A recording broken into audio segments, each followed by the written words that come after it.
Sa mère était morte à 80 ans, son père à 90. Il leur dit à haute voix, « J'ai 71 ans. Votre petit garçon a 71 ans. » « Tant mieux, » répondit sa mère. « Tu as vécu. » Et puis son père lui dit, « Penche-toi sur ton passé, répare ce que tu peux réparer, et tâche de profiter de ce qui te reste. »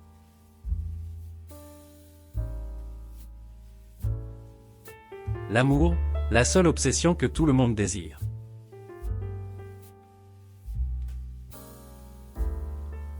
Mais combien de temps l'homme peut-il passer à se rappeler le meilleur de l'enfance? Et s'il profitait du meilleur de la vieillesse? À moins que le meilleur de la vieillesse ne soit justement cette nostalgie du meilleur de l'enfance.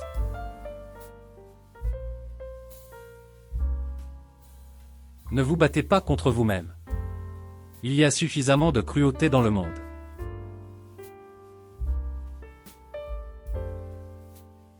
Seulement le danger avec la haine, c'est que quand on commence il en monte 100 fois plus qu'on en aurait voulu. Je ne connais rien de plus difficile à brider que la haine.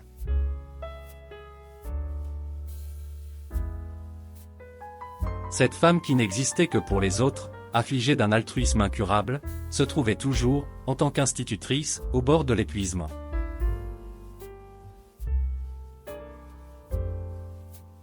Ce n'est pas une bataille, la vieillesse, c'est un massacre.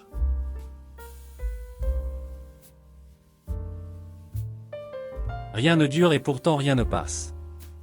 Et rien ne passe justement parce que rien ne dure.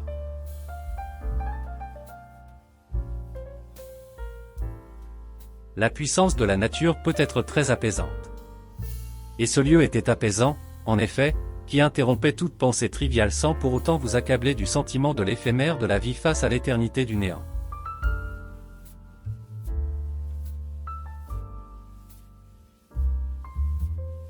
Le monde a beau être plein de gens qui se figurent vous avoir évalué au plus juste, vous ou votre voisin, ce qu'on ne sait pas est un puits sans fin. Et la vérité sur nous, une affaire sans fin. De même que les mensonges.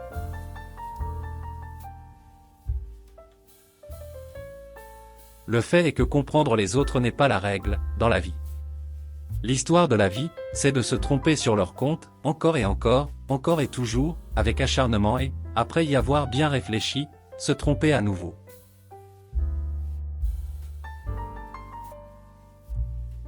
Tout était là.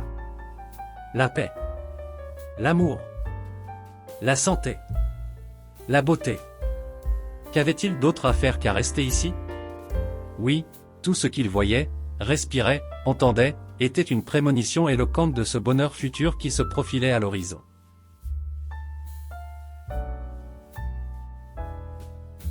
La conception qu'il avait de Dieu était celle d'un être tout-puissant qui n'était pas un Dieu unique en trois personnes comme dans le christianisme, mais en deux, un pervers timbré et un mauvais génie.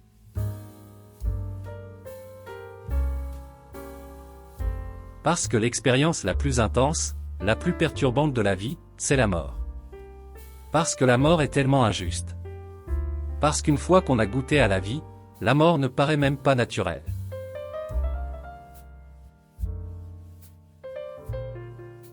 Le secret, pour vivre seul ici, loin de l'agitation des imbroglios, des séductions, des attentes, et surtout à l'écart de sa propre intensité, c'est d'organiser le silence, de considérer la plénitude du sommet de la montagne comme un capital, et le silence comme une richesse qui connaît une progression exponentielle.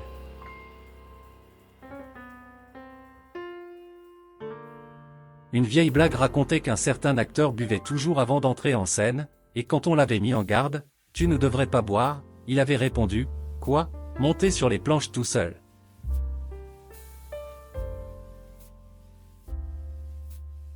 La société américaine, non seulement sanctionne les relations barbares et injustes entre les hommes, mais encore elle les encourage.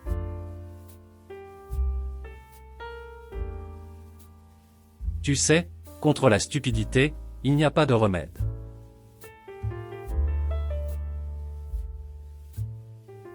Voyons, peut-on le nier? Nier.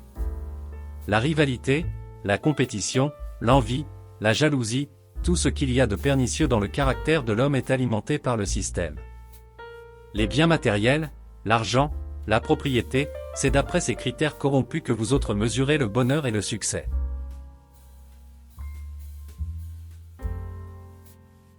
Rien ne peut justifier un meurtre. Jamais. Un meurtre ne met pas fin à une seule vie, mais à deux.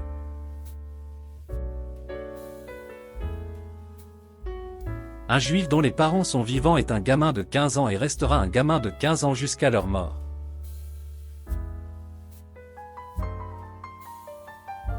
D'ailleurs, qui est fait pour l'invraisemblable? Personne. Qui est fait pour la tragédie et la souffrance absurde? Personne.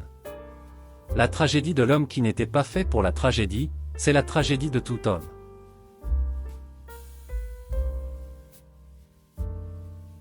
Quelle bêtise d'être soi-même. Quelle inévitable imposture d'être qui que ce soit. Chaque excès m'affaiblissait, mais que faire quand on est insatiable?